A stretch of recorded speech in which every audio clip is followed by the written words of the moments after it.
warahmatullahi wabarakatuh.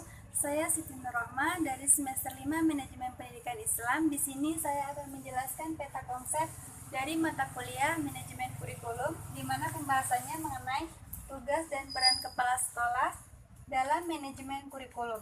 Secara umum, tugas dan peran kepala sekolah memiliki 5 dimensi, sebagaimana termaktub pada Peraturan Menteri Pendidikan Nasional Nomor 13 Tahun 2007 tentang standar kepala sekolah atau madrasah, yaitu kompetensi kepribadian, manajerial, kewirausahaan, supervisi, dan kompetensi sosial.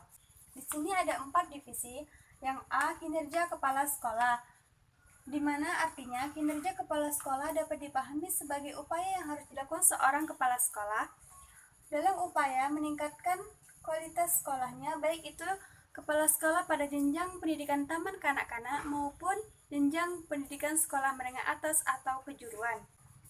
Yang B, tugas dan peran kepala sekolah dalam manajemen kurikulum, yaitu berhubungan dengan kompetensi kepala sekolah dalam memahami sekolah sebagai sistem yang harus dipimpin dan dikelola dengan baik, di mana kemampuan dalam mengelola ini nantinya akan dijadikan sebagai pegangan cara berpikir dalam mengelola, cara menganalisis sekolah, dan cara berpikir seorang manajer. Di sini ada contohnya. Sebagai contoh, kepala sekolah harus mampu memahami kinerja sebagai seorang kepala sekolah seperti mengidentifikasi, mengelola sekolah, proses belajar mengajar, pengordinasian, pengambilan keputusan, pemberdayaan, pemotivasian, dan pengakreditasian.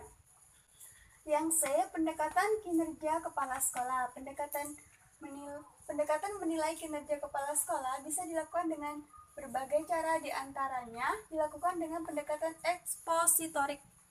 Pendekatan ini cukup efektif jika kebanyakan kinerja kepala sekolah mengacu kepada kompetensi nasional.